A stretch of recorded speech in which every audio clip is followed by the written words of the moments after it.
Hello friends, our today's topic for the session is simple, compound and complex sentences. These are the three kinds of sentences. They help you to frame varieties of sentences. And I have already written the definitions of these three sentences on the blackboard. Simple sentence means a sentence having only one verb and predicate. A sentence having only one verb. This is important. This is more important for you to keep it in mind. Only one verb and one predicate. Predicate means the part of the sentence which tells something more about the subject. I have given one example. Being happy, he distributed sweets. In this sentence, you can see that here in the sentence, he is the subject, distributed verb. In this sentence, distributed sweets being happy is the predicate. The more important thing I told you that having only one verb, a sentence having only one verb working as the main verb in the sentence is this distributed. Compound sentence. Compound sentence means a sentence having two or more than two coordinating clauses. What do you mean by coordinating clauses? Coordinating clauses does mean the independent sentences. They have their own verb, they have their own predicate. Still, they come together for the need of the sentence. The two sentences come together. They don't depend upon each other. They can become separate from each other at any time, and still they can have their own existence. That is coordinating. These coordinating sentences connected together with coordinating conjunctions. In the yellow bracket, the list of the coordinating conjunctions is given to you, and, or, but, yet, etc. One example, the one which was given in the simple sentence, the same is continued here for the compound sentence. In the blue bracket, the example is there.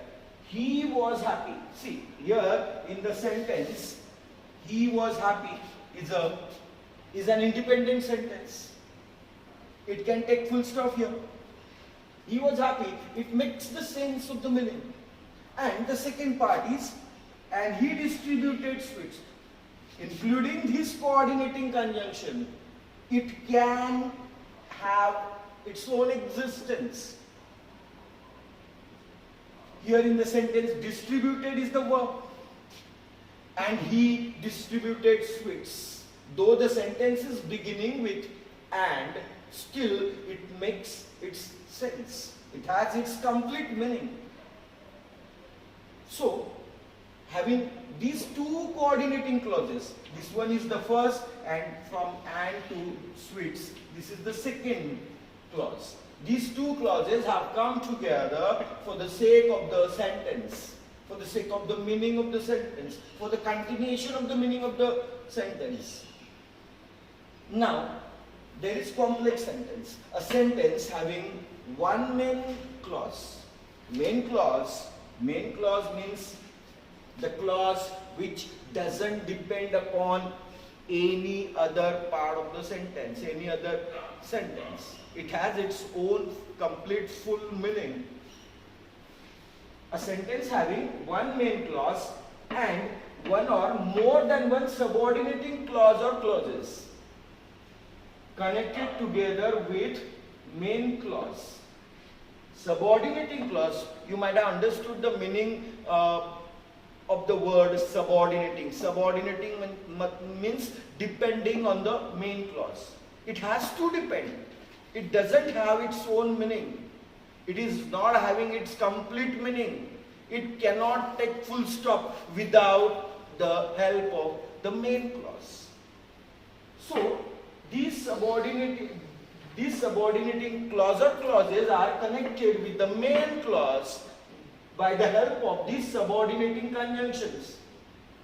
A list is already written there on the board in the yellow bracket. Subordinating conjunctions.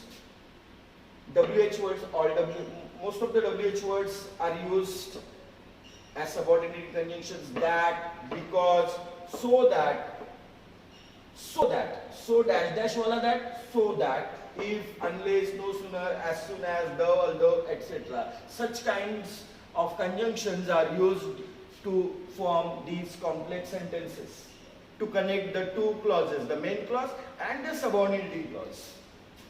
Example, he was happy so that he distributed sweets. In this sentence, which will be the main clause?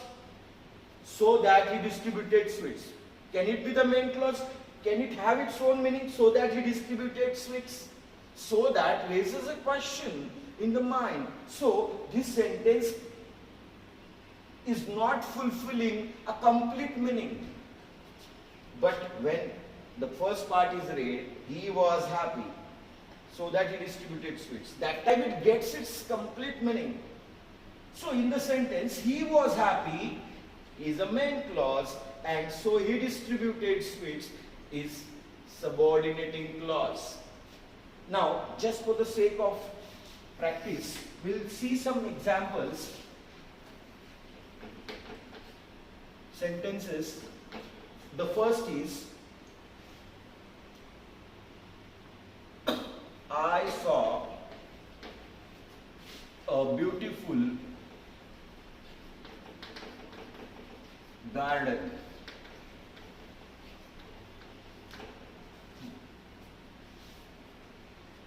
Out of these three, simple, compound and complex, which one is this? Obviously, it is a simple sentence because it is carrying a single verb, saw. There is no another verb in the sentence. As the definition is very clear to you, only one verb, and it is your simple sentence. This is simple. We'll change it into compound, then complex.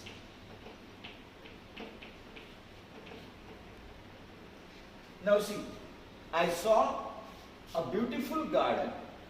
In this sentence, we'll have to make two complete sentences without adding anything of our own.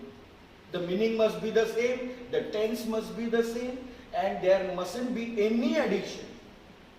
And this is a very small sentence to break it into two sentences having two verbs of their own. But it is not that difficult. I have this adjective beautiful. I'll use this adjective to break the sentence into two. I saw a garden.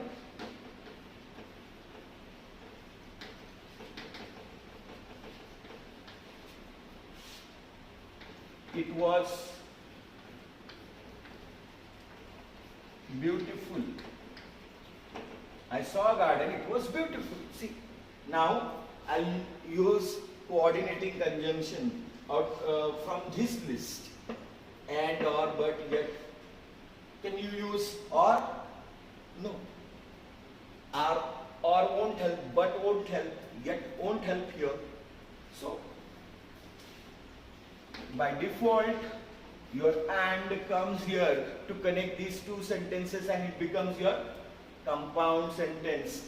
In this compound sentence, you have these two clauses. I saw a garden, and second one is, and it was beautiful. Both the sentences are having their own complete meaning. So it is your compound sentence. And for complex sentence, I saw a garden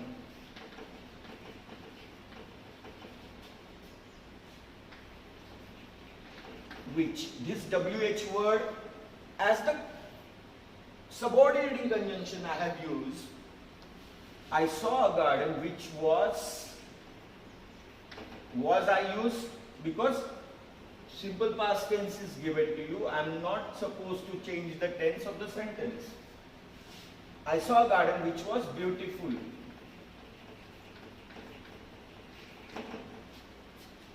Number 2.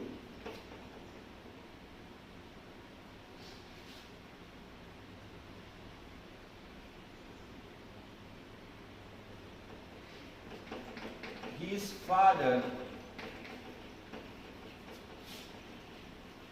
was ill, still he went to office.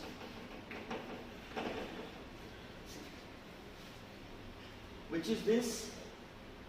His father was ill, still he went to office. This is your compound sentence.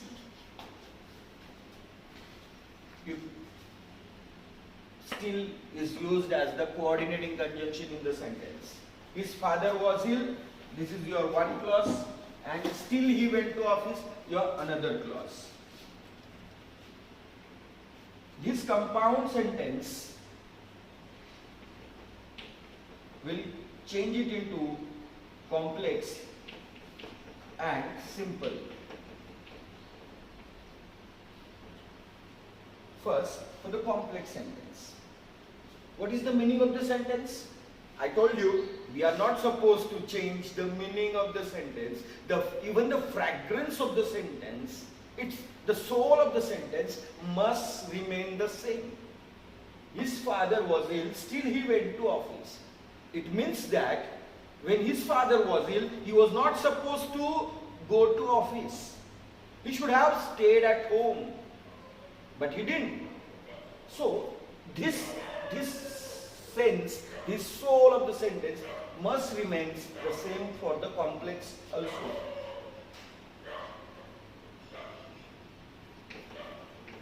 So, I use though his father was ill, he went to office. I use this subordinating conjunction, though, already given you in the list. Though is serving the same purpose, though is giving the same meaning to the sentence which is already given to you in the compound sentence. We'll change it into simple now.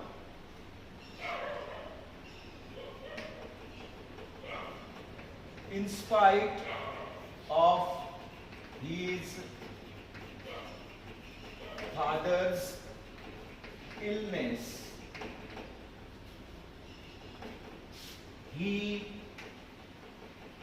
went to office. Which is the verb in the sentence? Went. Only one verb I have used. I have fulfilled the rule given in the definition. Only one verb. Here there is no verb in spite of his father's illness. There is no verb in use. So, this sentence is fulfilling the definition, the rule given in the definition, and it is becoming the simple sentence with the same meaning. In spite of his father's illness, does mean that he was not supposed to go to the office. Still he went to office. Still was used in the compound sentence, though in the complex sentence, and in spite of his father's illness.